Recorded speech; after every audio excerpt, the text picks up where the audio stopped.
¿Qué onda, querida banda de YouTube? Ya saben, de nuevo aquí Josuecito Ramos trayéndoles la continuación de esta historia oscura, bandota. De este relato traído de la mano del mismísimo Stephen King. ¿Vale? En 1979, aún estaba abierta la gasolinera Jenny del cruce de la SR-32 y Humboldt Road, pero trampeaba. Al final, todas las pequeñas se las comió la OPEC. El mecánico y dueño era Herbert Hugh Bossey, y ese día, en concreto, se había ido a Lasburg para que le hicieran una revisión dental. Y es que a Hugh Bossey le pirraban las barras Snicker y la RS Cola. En la ventana del garaje había un cartel pegado con celo donde ponía: no hay mecánico de servicio por dolor de muelas. El encargado de poner la gasolina se llamaba Bradley Roach. Había dejado a medias los estudios y apenas salía de la adolescencia. Era el mismo de 22 años y a saber cuántos miles de cervezas. Después mataría al padre de un chico que entonces aún no había nacido, aplastándole contra un tráiler Freud, haciéndole girar como una peonza, desmontándole como una carraca, haciéndole rodar por los hierbajos casi sin piel y dejando en la carretera su ropa ensangrentada. Al revés, como en un truco de magia. Pero bueno, todo eso está por llegar. Ahora estamos en el pasado, en el país mágico de entonces. Hacia las 10 de la mañana de julio, Brad Roach estaba sentado en el despacho de la gasolinera Jenny con los pies en la mesa y leyendo Inside View. La portada era una imagen de un platillo volante colocado ominosamente sobre la Casa Blanca. Sonó el timbre del garaje.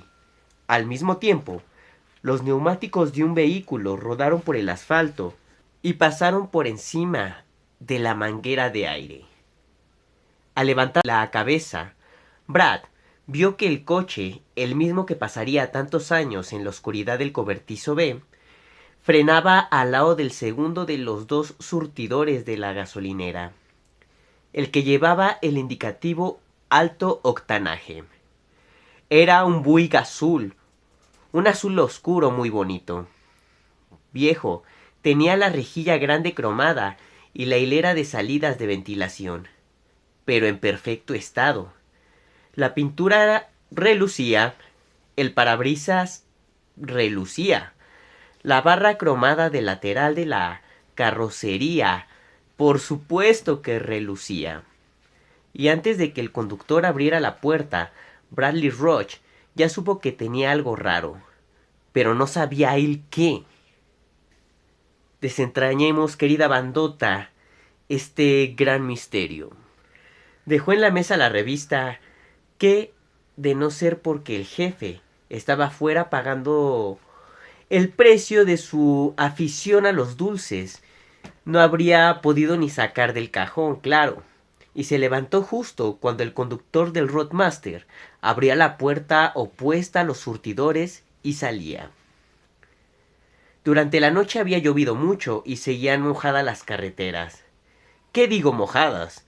En algunas partes bajas del oeste del municipio de Statler estaban inundadas. Pero hacia las 8 había salido el sol y a las 10 el día era luminoso y cálido.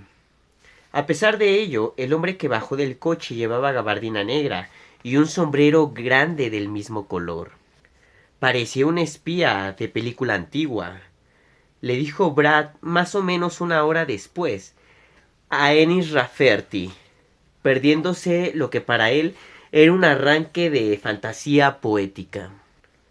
De hecho, la gabardina era tan larga que casi la arrastraba por los charcos del asfalto, y se hinchó por detrás al dirigirse al conductor del Buick al lateral de la gasolinera y el fragor del arroyo Redfern que quedaba detrás. El fragor era mayor que de costumbre. Los chaparrones de la noche anterior habían producido un notable incremento de caudal.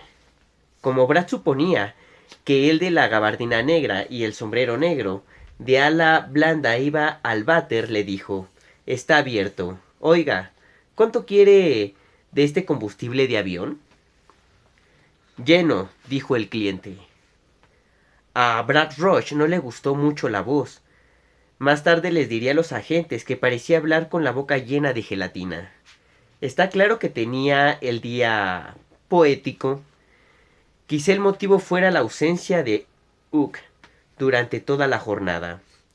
¿Le miró el aire?, preguntó. Para entonces el cliente ya había llegado a la esquina de la gasolinera blanca y pequeña. A juzgar por su rapidez de movimientos, Brad supuso que tenía prisa por descargarse de algo. El hombre, aún así, se detuvo y se giró un poco hacia Brad, lo justo para que éste viera la curva pálida de una mejilla, casi como de cera, un ojo oscuro y con forma de almendra donde no se veía nada blanco, y un rizo de pelo negro y lacio al lado de una oreja de forma extraña. ¿Qué será, querida audiencia, esta persona, este ser? Muchas preguntas surgen al respecto. Lo que más se le grabó a Brad en la memoria, de lo que se acordaba con mayor claridad, fue de la oreja.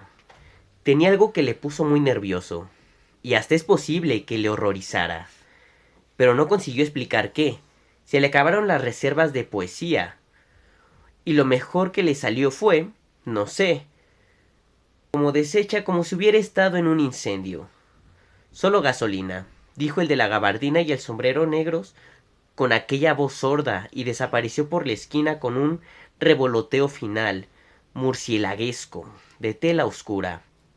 Aparte de las características de la voz, de su sonido desagradable y mucoso, como de gelatina, tenía un acento que a Brad Roach le recordó cuando emitían por la tele los dibujos animados de Rocky y Bullwinkle. Y salía aquel ruso, Boris Badinov, diciendo a Natasha: debemos atrapar al gatón y a la Agdila. Brad se acercó al buick y recordó sin prisa el lateral más cercano a los surtidores. El conductor había aparcado con descuido, dejando mucho espacio entre el coche y el surtidor.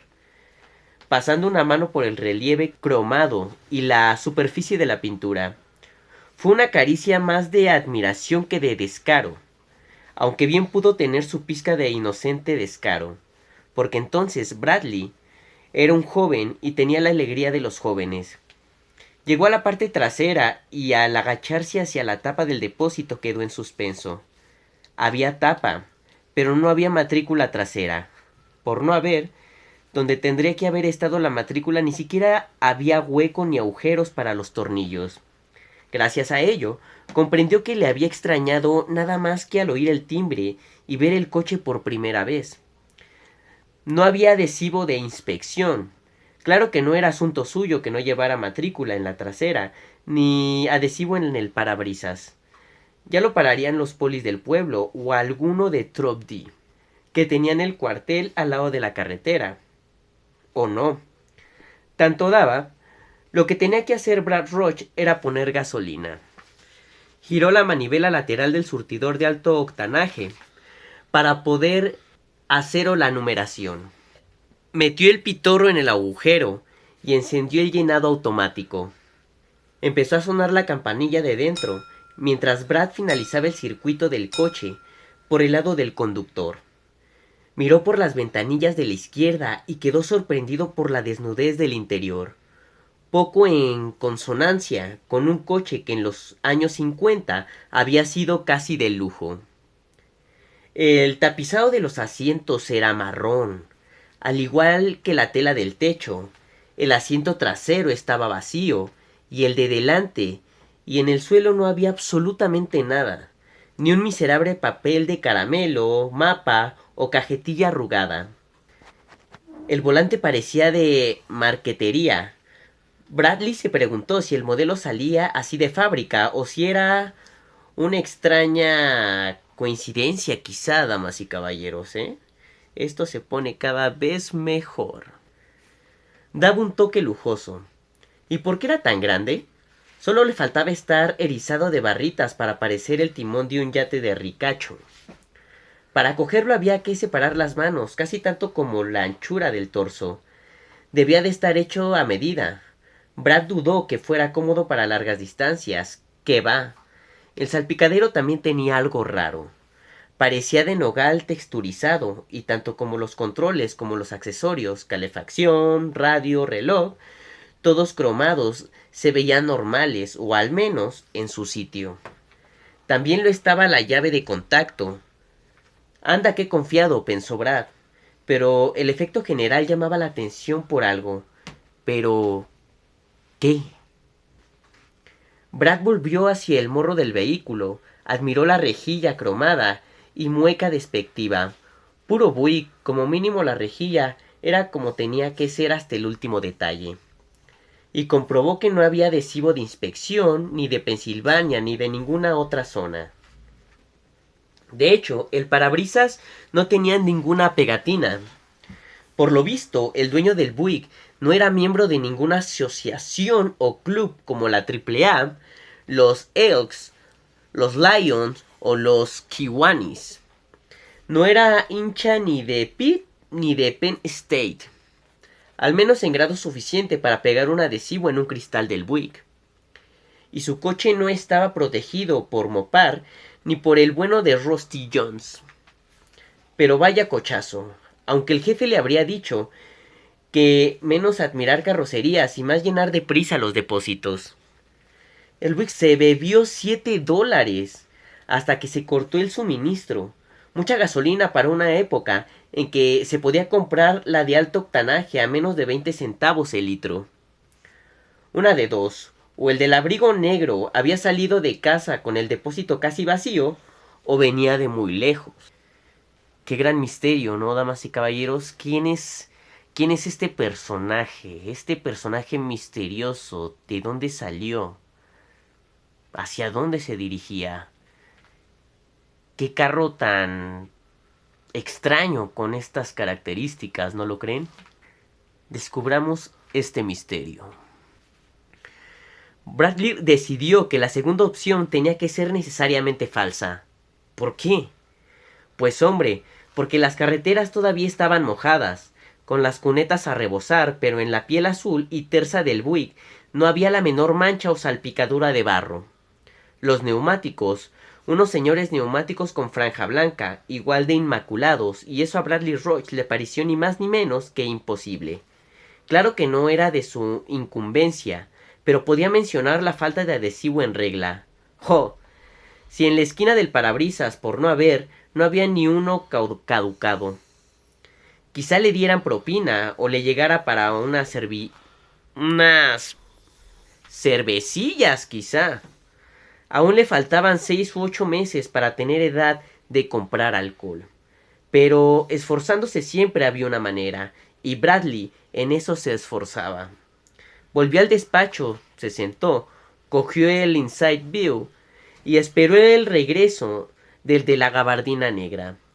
Mucho calor para ir vestido así, eso clarísimo.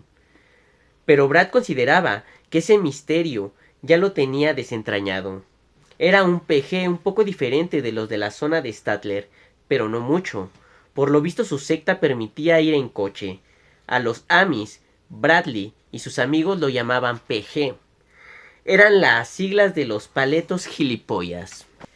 Pasado un cuarto de hora, cuando Brad, una vez concluida la lectura de Nos han visitado, por el experto en ovnis Richard T. Rumsfeld, militar retirado, hubo protestado toda su atención a la rubia de la página 4, recogida en el acto de pescar con caña en un río de montaña en bragas y sostén.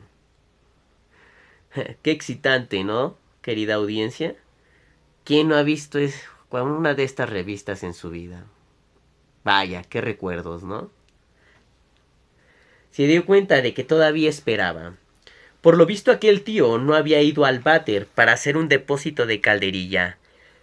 Era evidente, un millonario de cagadero. Brad Con la sonrisa de imaginárselo en la letrina debajo de las cañerías oxidadas, a oscuras. Hace un mes que se había fundido la única bombilla y todavía no se habían decidido a cambiarla ni Bradley ni Hugh. Y con el abrigo negro desparramado, mojándose y recogiendo cacas de ratón, volvió a coger la revista y la abrió por la página de chistes. Le dio por otros 10 minutos. Algunos eran tan cómicos que Brad los leía 3 y hasta 4 veces con una risa sorda. Volvió a dejarle en la mesa y miró el reloj de encima de la puerta. Fuera, al lado de los surtidores, el Buick Roadmaster reflejaba el sol. Había pasado casi media hora desde que su conductor había contestado, solo gasolina, con aquella voz estrangulado, antes de esfumarse por la esquina del edificio con un remolino de tela negra. ¿Era un PG o no? ¿Los PG iban en coche? A Brad le pareció que no, que los PG pensaban que cualquier cosa con motor era obra de Satanás. Señal de que no debía de serlo. Bueno, que fuera lo que quisiera, pero ¿por qué no volvía? De repente ya no le pareció tan graciosa la imagen del cliente sentado a oscuras en la taza descolorida, al lado del surtidor de diésel. Mentalmente seguía viéndole con la gabardina desparramada por el linóleo sucio y los pantalones a la altura de los tobillos. Pero ahora le veía con la cabeza inclinada, la barbilla en el pecho y el sombrero de ala ancha, que bien pensado no parecía de Amis, tapándole los ojos, sin moverse, sin respirar, sin cagar, sino muerto. Infarto, embolia cerebral o algo por el estilo. Posible era, joder. Si el rey del rock era capaz de palmarla haciendo aguas mayores, podía todo el mundo. ¿Qué va? Dijo en voz baja Bradley Roach. No, ¿qué va? No puede ser. ¿Qué va? Cogió la revista, intentó leer lo de los ovnis que nos vigilaban y no logró convertir las palabras en ideas coherentes. La dejó y miró por la puerta. El Buick seguía donde antes, reflejando el sol. Del conductor, ni rastro. Media hora, no, ya llevaban 35 minutos. Me cachis, pasaron 5 minutos más, y le venció el impulso de arrancar tiras de la revista y dejarlas caer en la papelera, donde formaban montones nerviosos de confeti. Cago en... dijo, y se levantó. Cruzó la puerta y después la esquina del cubo blanco de cemento donde llevaba trabajando desde dejar el instituto. Los servicios quedaban en la parte trasera, la que daba al este. Brad aún dudaba de entre adoptar un registro serio, oiga, ¿se encuentra bien? O humorístico, oiga, ¿qué quiere? No tengo un petardo, pero... Tal como fueron las cosas, no llegó a pronunciar ninguna de las dos frases, elaboradas con tanto esfuerzo. La puerta del lavabo de hombres tenía suelta una bisagra, y si no la cerraban por dentro corría el peligro de abrirse al primer golpe de aire. Por eso Brad y Hook siempre metían un trozo doblado de cartón en la rendija, para que se quedara claramente esa puerta cerrada, no habiendo nadie dentro. Si el Buick estaba en el lavabo, el trozo de cartón estaría o bien dentro, con él, dejado con toda probabilidad al lado de uno de los grifos mientras él iba a lo que iba. O bien tirado al pie de la puerta, en la plaquita de cemento de la entrada. La opción más frecuente, como poco después explicaría Brad a Ennis Rafferty, era la segunda. Él y Hugh estaban cansados de volver a meter el cartoncillo al marcharse los clientes. También solía ser necesario tirar de la cadena fuera de casa. La gente pasaba mucho de hacerlo. Hablando claro, fuera de casa la gente no se comportaba. En ese momento, la cuña de cartón estaba en su sitio, asomando por la rendija entre la puerta y el marco, justo encima del pestillo, que era donde surtía mayor efecto. A pesar de todo, Brad abrió la puerta para comprobarlo y recogió al vuelo el cartoncito, con tanta habilidad como la que corriendo el tiempo adquiriría en el arte de abrir botellas de cerveza con el tirador de la puerta izquierda de su propio Buick. El cubículo, tal como intuía, estaba vacío. No se apreciaba ninguna señal de uso de la taza, ni se había oído ruido de tirar de la cadena mientras Brad leía la revista en el despacho. Tampoco había gotas de agua en la pila oxidada del agua. Entonces se le ocurrió que el cliente no había rodeado la gasolinera para ir al lavabo, sino para ver el arroyo Redfern, cuya belleza, para quien no lo conociera, bien merecía un vistazo y hasta darle al botón de la Kodak. Con los Statler Bluffs dominando la orilla norte y tantos sauces encima, cuyas verdes ramas parecían cabelleras de sirenas. Fijó que el chico tenía alma poética de Dylan McGee's en potencia. Sin embargo, detrás tampoco había ni rastro del conductor del Buick.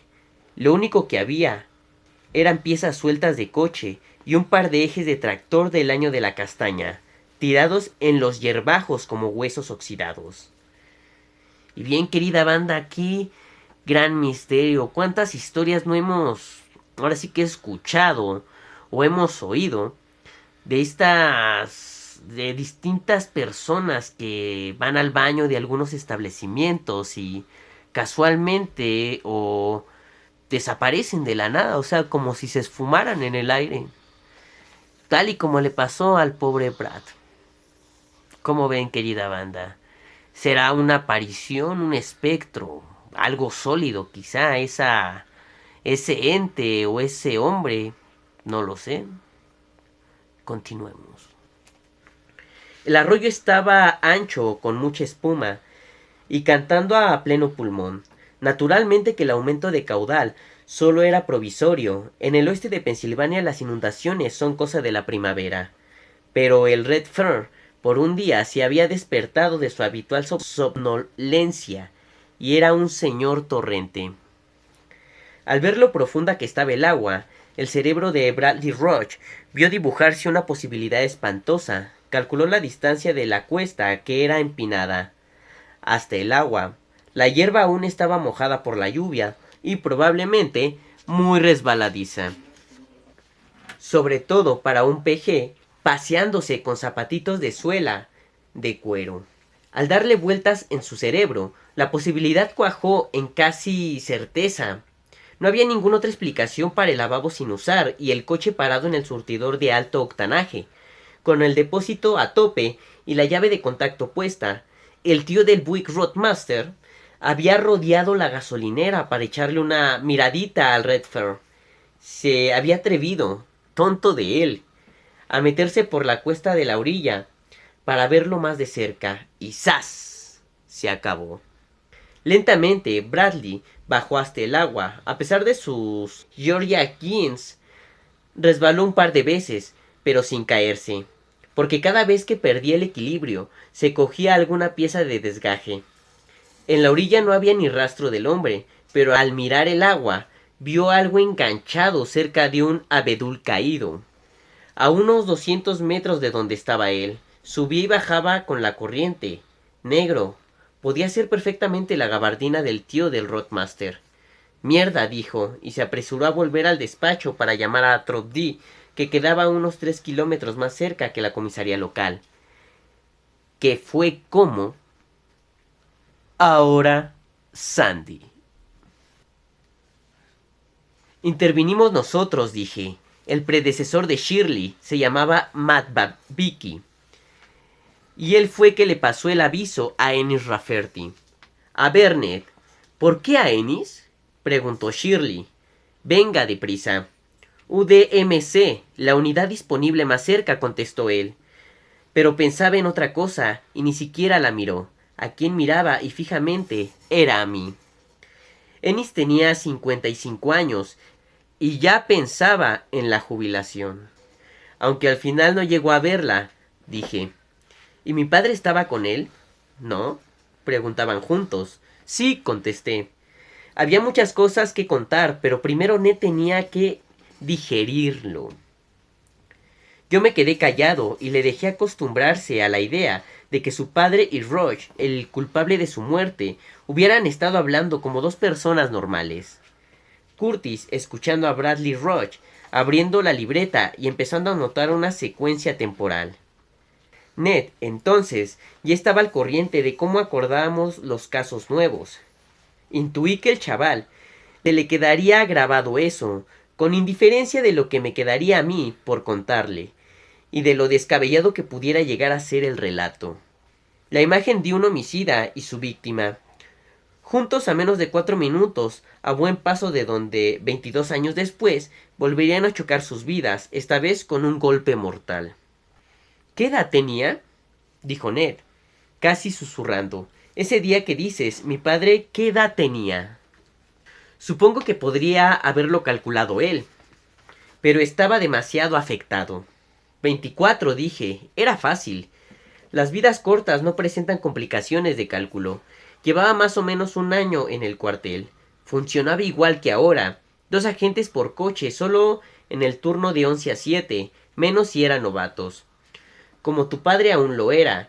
De día iba con Ennis. ¿Te encuentras bien, Ned?, preguntó Shirley. La pregunta era oportuna. El chaval había ido perdiendo todo el color de la cara. Sí, dijo. La miró a ella, luego a Ark y finalmente Phil Canleton. Y a todos con la misma mirada, medio perpleja y medio acusadora. ¿Vosotros lo sabíais? Sí, dijo Arky. Hablaba un poco como los del norte, con una cantinela peculiar. No era ningún secreto. Entonces tu padre y Bradley Roach se llevaban bien. Y después también. Curtis se le arrestó 3 o 4 veces en los años 80. ¿Qué va? 5 o 6. Dijo Phil con voz grave. Casi siempre era su turno. Mínimo 5 o 6. Una vez cogió al muy gilipollas, le llevó directo a una reunión de alcohólicos anónimos y le obligó a quedarse, aunque no sirvió de nada. Así como tu padre trabajaba de poliestatal, dijo Arky, a mediados de los 80 el trabajo de Brad era beber, y a jornada completa. Solía beber conduciendo por caminos, le encantaba. Como a tantos, Arky suspiró. Total, chaval, que con esos 2 trabajos era casi seguro que de vez en cuando coincidieran. De vez en cuando, repitió Ned fascinado. Era como si para él el concepto de tiempo hubiera adquirido una dimensión nueva. Supuse que sí. Pero bueno, cuestiones de trabajo. Lo único que no era de trabajo puede que fuera lo del Buick. Durante años estuvo entre los dos, señaló el cobertizo B con la cabeza. El Buick colgaba entre los dos como ropa tendida. Ned, no es que lo haya querido mantener nadie en secreto, al menos a conciencia, pero supongo que es eso, un secreto. Shirley asentía. Tendió el brazo y cogió la mano de Ned. Se la dejó coger. La mayoría de la gente se comporta como si no existiera, dijo. Es la típica reacción de cuando no se entiende algo, al menos mientras se puede. A veces no te puedes permitir ignorarlo, dijo Phil. Lo supimos en cuanto... Bueno, que lo cuente Sandy. Me miraron él y todos. La mirada más brillante era la de Ned. Encendí un cigarrillo y empecé a hablar. Entonces, Ennis Rafferty encontró los prismáticos en la caja de aparejos, que durante la temporada de pesca le acompañaba de coche en coche. Una vez los tuvo en su poder. Él y Kurt Wilcox bajaron al arroyo Redfern con el mismo objetivo con que el oso de la canción subía a la montaña, ver qué había detrás. ¿Cómo ven ustedes, querida audiencia? La verdad, creo que aquí entraría la frase de la curiosidad mató al gato, querida bandota. Pero a ver, investiguemos. ¿Y yo qué hago?, preguntó Brad al verles alejarse. Vigila el coche y piensa en tu versión, dijo Ennis. ¿Versión? ¿Por qué voy a tener una versión? Se le notaba cierto nerviosismo en la voz. Ni Ennis ni Kurt contestaron. Mientras descendían por la cuesta, listos ambos para coger al otro al menor resbalón, dijo Ennis. El coche no es normal. Lo sabe hasta Bradley Roach, que no tiene precisamente un coeficiente de 200. Antes del final de la frase, Kurt ya asentía. Es como los dibujos del libro de actividades que tenía yo de niño. Descubre las 10 diferencias en esta imagen. Anda, es verdad. Annie se quedó con la idea. Le caía bien el joven con quien le había emparejado, y preveía que cuando estuviera un poco más curtido sería buen tropper. Ya habían llegado al borde del arroyo. Ennis cogió los prismáticos que se había colgado del cuello. No tiene pegatina de inspección, hostia, ni matrícula. ¿Y qué volante, Curtis? ¿Tú has visto lo grande que es? Kurt asintió. Tampoco hay antena de radio, continuó Ennis, ni barro en la carrocería. ¿Cómo puede ser que haya venido por la 32 sin salpicarse? Si nosotros no hemos parado de pisar charcos, tenemos sucio hasta el parabrisas. No sé, ¿has visto las salidas de ventilación? Sí, claro. Pero es lo que tienen todos los Buick de antes. Ya, pero estas están mal. En el lado del copiloto hay 4 y en el del conductor solo 3. ¿Tú crees que Buick ha sacado algún coche al mercado con más salidas de ventilación en un lado que en el otro? Yo no. Ennis miró a su compañero con cara de perplejidad. Se puso los prismáticos y enfocó el arroyo. Encontrar y enfocar la cosa negra que había motivado la rauda llamada telefónica de Brad fue cuestión de segundos. ¿Qué es? ¿Un abrigo? Kurt se protegía la vista, bastante superior a la de Bradley Roach. No, ¿verdad? No, dijo Ennis sin bajar los prismáticos. Parece un cubo de la basura. De esos de plástico que venden en el pueblo o en el Truth Value. Mira tú, que igual la cago. Le pasó a Kurt los prismáticos y no la cagaba. Lo visto por Curtis era efectivamente un cubo negro de la basura. Debía de haberse caído del camping para autocaravanas que había encima de los Bluff, cuando más arreciaba el chaparrón de la noche anterior. Ni era un abrigo negro, ni llegó a aparecer ninguno. Como tampoco apareció un sombrero negro, ni el hombre de la cara blanca y el rizo de pelo negro, y lacio al lado de una oreja extraña. De cara a los troppers, la existencia del hombre en cuestión podía ser objeto de duda. En el momento de llevar al despacho al señor Roach para hacerle más preguntas, Ennis Rafferty no dejó de fijarse en el número de Inside View de encima de la mesa, pero no la del Buick. Aquel Buick tan raro estaba fuera de cualquier duda. Formaba parte del escenario justo al lado de los surtidores. Solo que cuando apareció la grúa del condado para llevárselo, ni Ennis Rafferty ni Curtis Wilcox se creían que fuera un Buick. Entonces no sabían qué era. Los polis de cierta edad tienen derecho a las corazonadas, y Ennis, al volver con su compañero a donde se había quedado Brad Roach, tuvo una. Brad estaba de pie al lado del Roadmaster de las 3 salidas de ventilación en un lado y las 4 en el otro, todas perfectamente cromadas. La corazonada de Ennis consistía en que las irregularidades que les habían llamado la atención solo eran la nata del Sunday. En ese caso, cuanto menos viera el señor Roach, menos podría contar. Tal fue el motivo de que Ennis, a pesar de su extrema curiosidad por el coche abandonado, curiosidad que pedía a gritos una buena dosis de satisfacción, se lo dejara a Kurt mientras él iba con Bradley al despacho. Cuando estuvieron dentro, Ennis pidió una grúa para llevar el Buick al cuartel, donde de momento podrían guardarlo en el aparcamiento trasero. También quería interrogar a Bradley mientras estuviera relativamente frescos sus recuerdos. Ennis contaba con que ya le llegaría la hora de poder inspeccionar a fondo y sin prisas la extraña captura. Para mí que está un poco modificado. No creo que vaya... no sé, que haya que darle más vueltas. Se limitó a decirle a Kurt antes de meterse en el despacho con Bradley. Kurt puso cara de escepticismo. Bien estaba modificar, pero aquello era de locos. Quitar una salida de ventilación y darle a la superficie un acabado tan perfecto que no se viera la marca. Sustituir el volante normal de un Buick por algo que parecía salido de un yate. ¿Eso eran modificaciones? Tú échale un vistazo mientras yo hago 4 cosas, dijo Ennis. ¿Puedo mirar el motor? Tú mismo. Pero no toques el volante, por si hace falta tomar las huellas. Y ten un poco de sentido común. Intenta no dejarlo todo embadurnado con las tuyas. Volvían a estar al lado de los surtidores.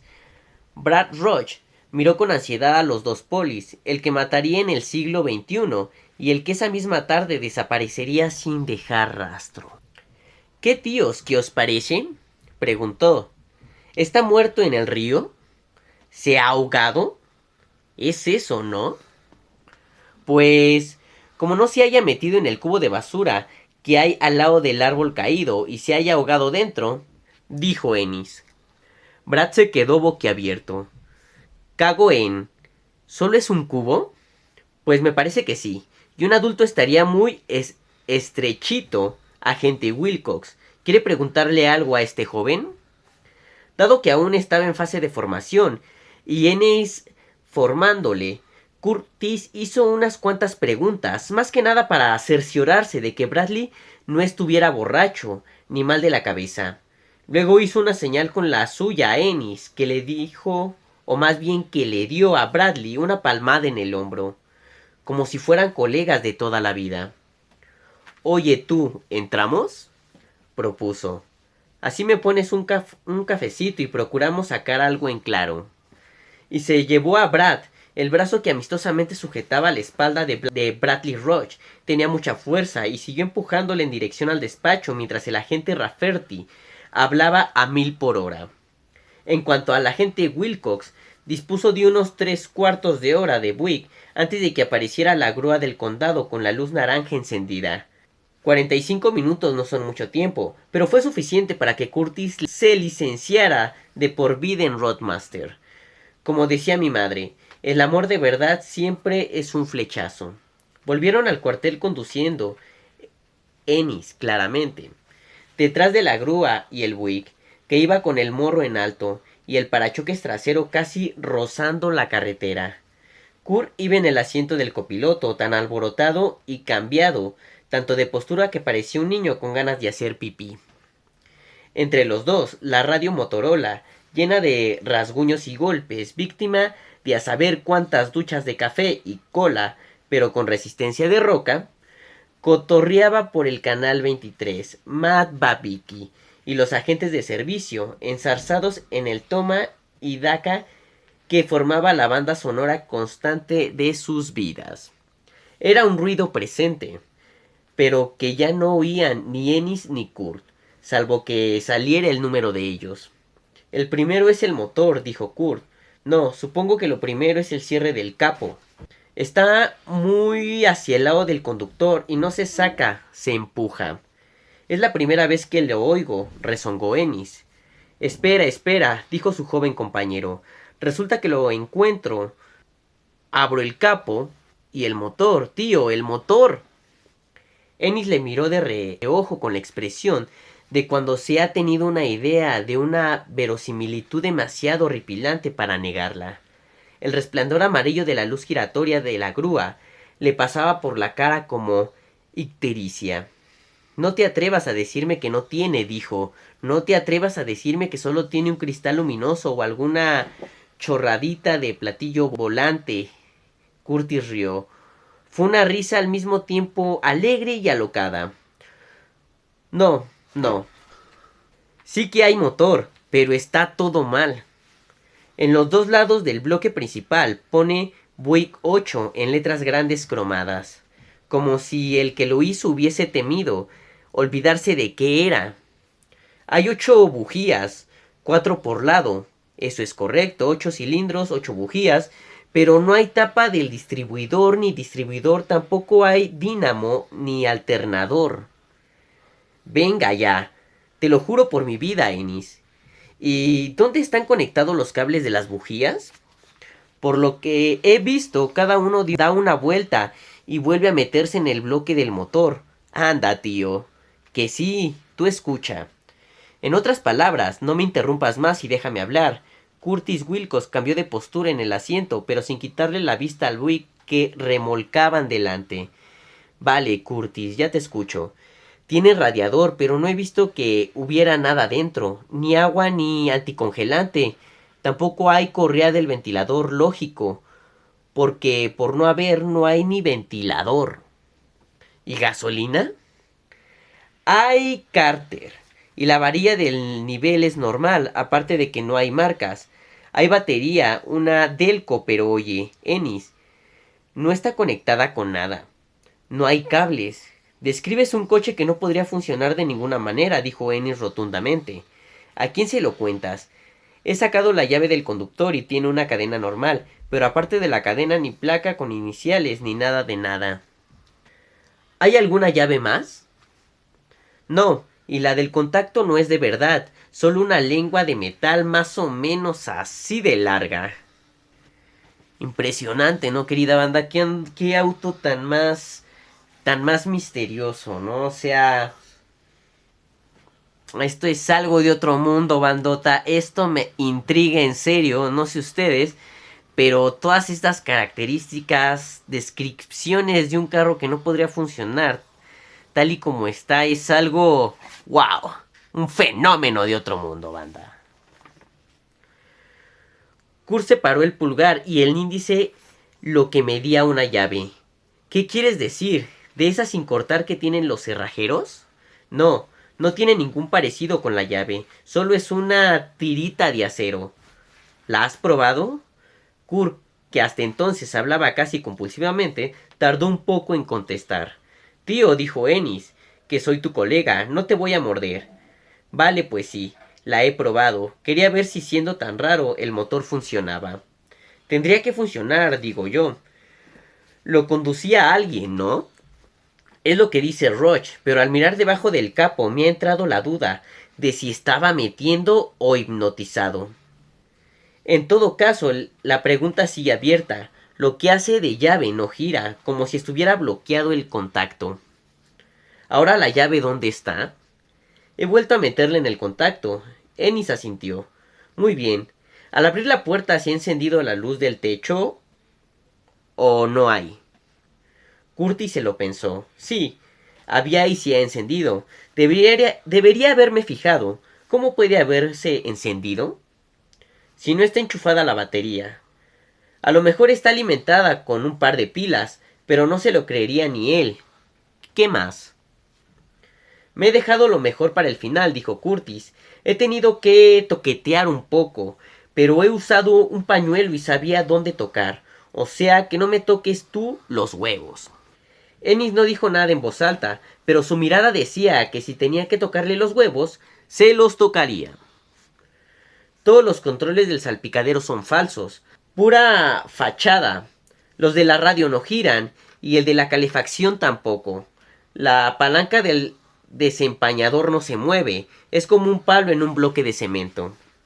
N siguió a la grúa por el camino de entrada al cuartel, que estaba en la parte trasera. ¿Algo más? Más que algo, todo. Está jodido de la rehostia. Ennis se sobresaltó, porque Curtis no solía decir palabrotas. ¿Sabes el volante, aquel tan grande? Pues para mí que también es de mentira. Lo he movido. Solo con el dorso de la mano, que no te dé una hemorragia. Y giro un poco, tanto a la izquierda como a la derecha, pero solo un poco. No digo que no esté puesto algún seguro. Y en el contacto igual, pero a ti no te lo parece, no. La grúa aparcó delante del cobertizo B. Con un pitido hidráulico, el Buick abandonó su postura de morro en alto y volvió a descansar en los neumáticos de franja blanca. La grúa la conducía Johnny Parker, que la rodeó para desenganchar el Buick, jadeando a través de un cigarrillo Pall Mall. Ennis y Curtis se quedaron en el coche patrulla mirándose. ¿Qué coño ha pasado? Acabó preguntando Ennis. Un coche que no se puede conducir, con un volante que no gira, se mete en la gasolinera Jenny de la 32 y frena justo al lado del surtidor de alto octanaje. No tiene pegatina de revisión. Se le ocurrió una idea. ¿Y el número de registro? ¿Has mirado si tiene? En el cambio de marchas no, dijo Curtis mientras abría la puerta, impaciente por salir. Los jóvenes son siempre impacientes. En la guantera tampoco, porque no hay. Hay tirador y botón de cierre, pero ni se hunde el botón, ni se levanta el tirador, ni se abre la puertecita. Solo está de cara a la gasolinera, como el resto del salpicadero, que de hecho es falso. En los años 50 no hacían coches con salpicaderos de madera, al menos en Estados Unidos. Salieron y miraron la parte trasera del Buick huérfano. ¿Y el maletero?, preguntó Ennis. ¿Eso se abre? El maletero de cualquier otro coche, pero huele fatal. ¿Cómo? A podrido. ¿Hay algún muerto? No, ni muertos ni nada. ¿Y un neumático de recambio? ¿Un gato al menos? Curtis negó con la cabeza. Vino Johnny Parker quitándose los guantes oscuros. ¿Qué hay que hacer? ¿Algo más? Ennis y Kurt negaron con la cabeza. A los pocos pasos de alejarse, Johnny se detuvo. Una cosa, ¿eso qué coño es? ¿Alguna bromita? Aún no lo sabemos, le dijo Ennis. Johnny asintió. Pues si os enteráis, me lo decís. La curiosidad mató al gato y la satisfacción lo resucitó, ¿no? Lo de la curiosidad y el gato formaba parte de la vida de Trogdie. No podía decirse que fuera una broma entre ellos, sino un componente que se había introducido en el lenguaje del cuerpo. Ennis y Kurt vieron alejarse al viejo. ¿Te falta algo que decir antes de que hablemos con el sargento Scondis?, preguntó Ennis. Sí, dijo Curtis. Aquí dentro es zona de terremotos. ¿Terremotos? ¿Y eso qué coño quiere decir? Curtis le explicó un programa que había visto la semana anterior en el canal PBS, cerca de Pittsburgh. Para entonces se habían acercado varias personas, entre ellas Phil Canletton, Arke Arcanian, Sandy Dearborn y el propio sargento Scondis. Era un programa sobre predicción de terremotos. Curtis dijo que a los científicos todavía les faltaba mucho para encontrar una manera segura al 100% de pronosticarlos, pero que la mayoría lo consideraba factible en el futuro, porque había indicios previos. Lo sentían los animales y la gente a menudo también. Los perros se ponían nerviosos y ladraban para que los dejaran salir. El ganado se alborotaba en los establos o echaba abajo las vallas de los pastos. Había veces en que las gallinas movían tanto las alas en las jaulas que se les partían las alas. Ciertas personas afirmaban oír un zumbido muy agudo procedente de la tierra 15 o 20 minutos antes de un terremoto importante. Y si lo oían algunas personas, era de cajón que la mayoría de los animales lo oiría con más claridad. Otro indicio, hacía frío. Las bolsas frías pre-terremoto no las sentía todo el mundo, pero sí mucha gente. Había incluso datos meteorológicos en apoyo de las informaciones subjetivas. ¿Me tomas el pelo?, repuso Tony Scondis. Kurt contestó que en absoluto, en San Francisco 2 horas antes del gran terremoto de 1906, había bajado la temperatura ni más ni menos que 4 grados. Era un hecho comprobado, y ello a pesar de no haber variado ninguna otra condición climática. Fascinante, dijo Ennis. ¿Pero qué tiene que ver con el Buick? Entonces ya se habían reunido bastantes troopers para formar un pequeño corro de oyentes. Curtis los miró sabiendo que corría el peligro de que durante 6 meses en las llamadas por radio le bautizaran como terremoto. Pero estaba demasiado embalado para darle importancia. Dijo que durante el interrogatorio a Bradley Roach, estando Ennis dentro de la gasolinera, él se había sentido detrás de aquel volante tan raro y tan grande, procurando entonces y en todo momento no tocar nada excepto con el canto de la mano. ¿Y qué? Mientras estaba sentado había empezado a oír un zumbido muy agudo. Dijo que además de oírlo lo había sentido. ¿Qué será, damas y caballeros? ¿Qué será esta cosa que sintió nuestro queridísimo personaje? ¿Será algún animal? ¿La magia de algún auto hechizado? Averigüémoslo. No paraba, estaba en todas partes. Lo he notado vibrándome en las tripas. Creo que si hubiera sido un poco más fuerte, habría hecho sonar la calderilla que llevo en el bolsillo. Me parece que tiene un nombre. Lo aprendíamos en física, pero ahora mismo no me acuerdo. Un armónico, dijo Tony. Es cuando empiezan a vibrar dos cosas juntas, como los diapasones y las copas de vino. Curtis asintía. Eso. No sé cuál sería la causa, pero es muy potente. Parecía que se me metiera en el centro de la cabeza, como el ruido de las líneas de alta tensión de los bluff, cuando estás justo debajo. Os parecerá que estoy loco, pero más o menos al minuto de oírlo, casi parecía que el zumbido hablase. Yo una vez, en los bluff, me tiré a una, dijo Arky, todo sentimiento y con más voz de Lawrence Well que nunca. Y sí que era bastante armónico, sí. Psss, psss, psss.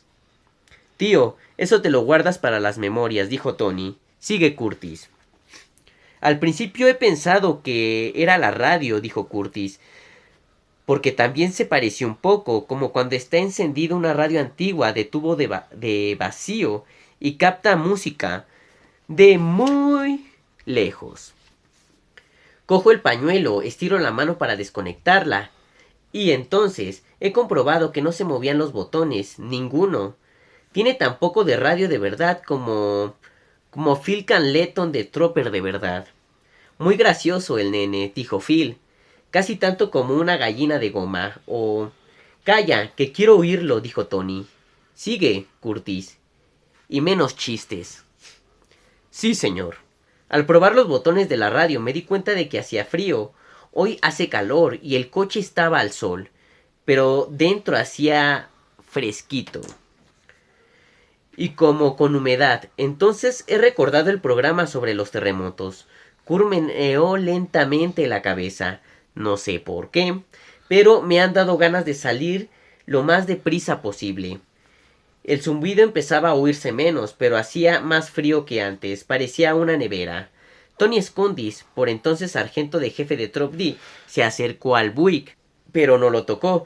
Solo se agachó para meter la cabeza por la ventanilla.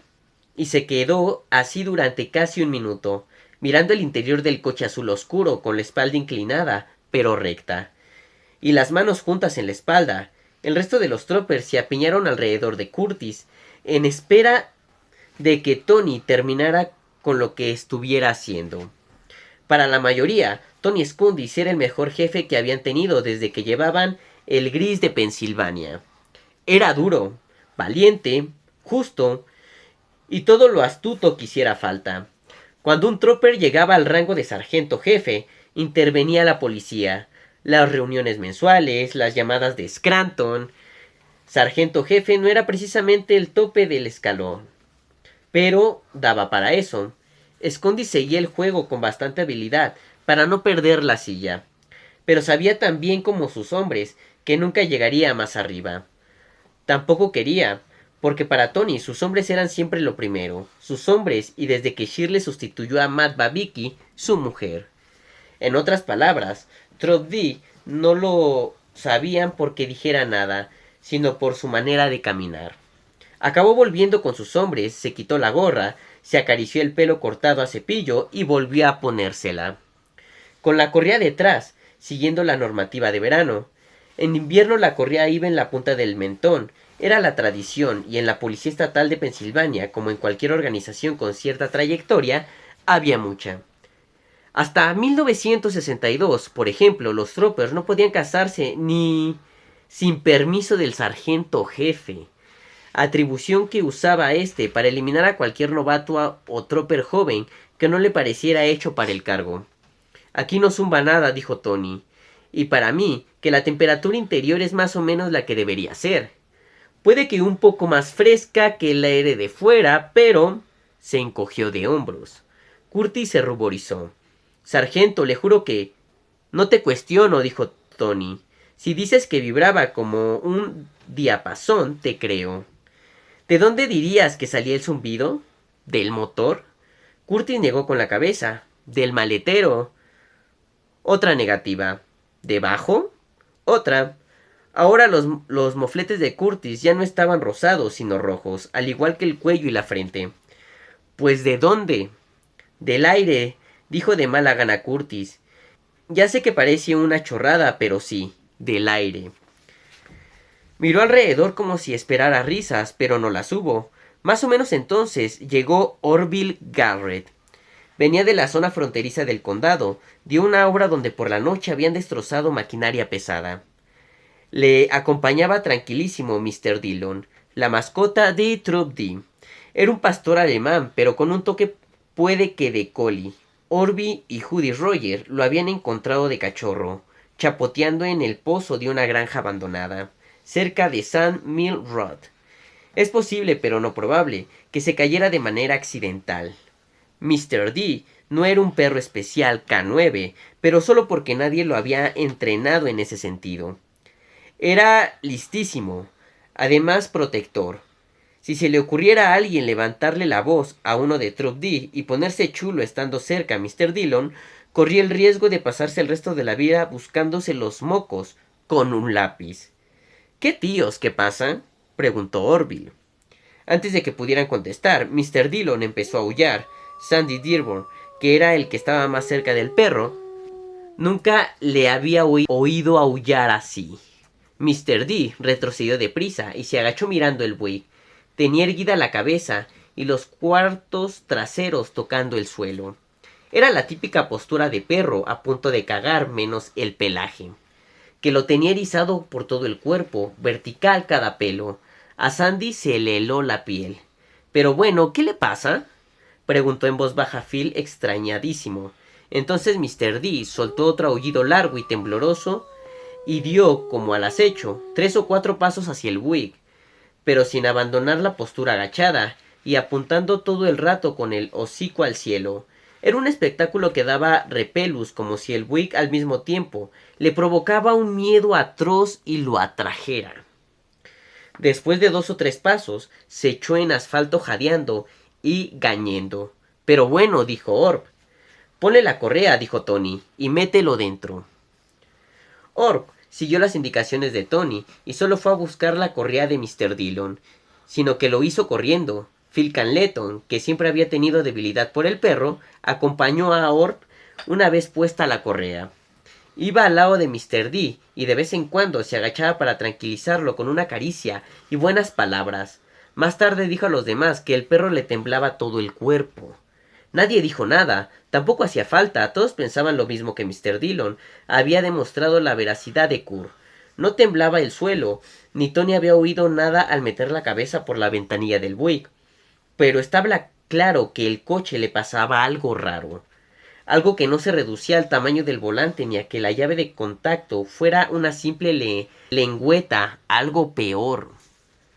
En los años 70 y 80, los investigadores forenses de la Policía Estatal de Pensilvania eran gente itinerante, personal de la jefatura del distrito que iba por todos los cuarteles de una zona determinada. En el caso de Trup D, la jefatura era Butler.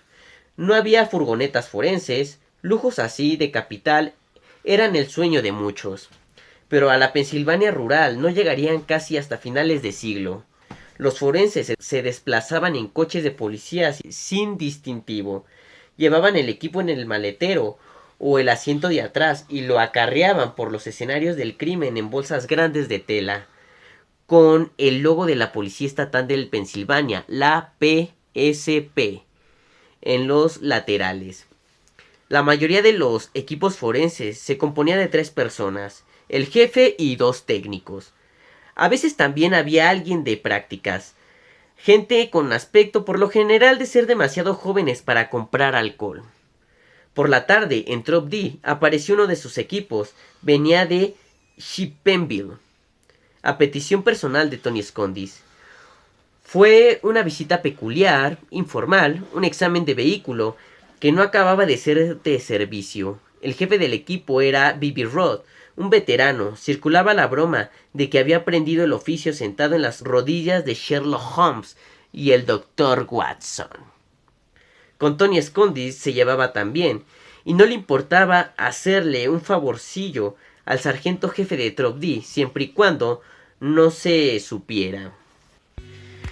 Y bien, querida bandota, ¿qué les pareció esta parte, esta continuación de esta increíble historia?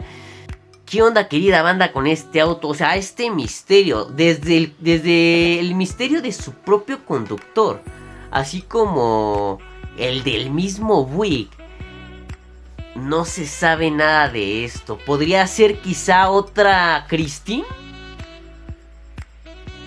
Déjenmelo aquí abajo por favor en los comentarios, ya que también y próximamente les estaremos trayendo ese audiolibro. Les dejo también en la pantalla mis diferentes redes sociales en las cuales ustedes me pueden localizar las 24 horas del día, querida banda. Ya saben, mandarme sus, no sé, sugerencias si quieren que tenga algún tema de su interés que expongamos aquí con todo el equipo de Josecito Ramos. Adelante, bandota. Saben que ustedes siempre en este set tienen las puertas abiertas. Y bien, ya sin más por el momento, dale me gusta, suscríbete y dale aquí click a la campanita. Nos vemos hasta otro próximo Josuecito Ramos. Bye bye.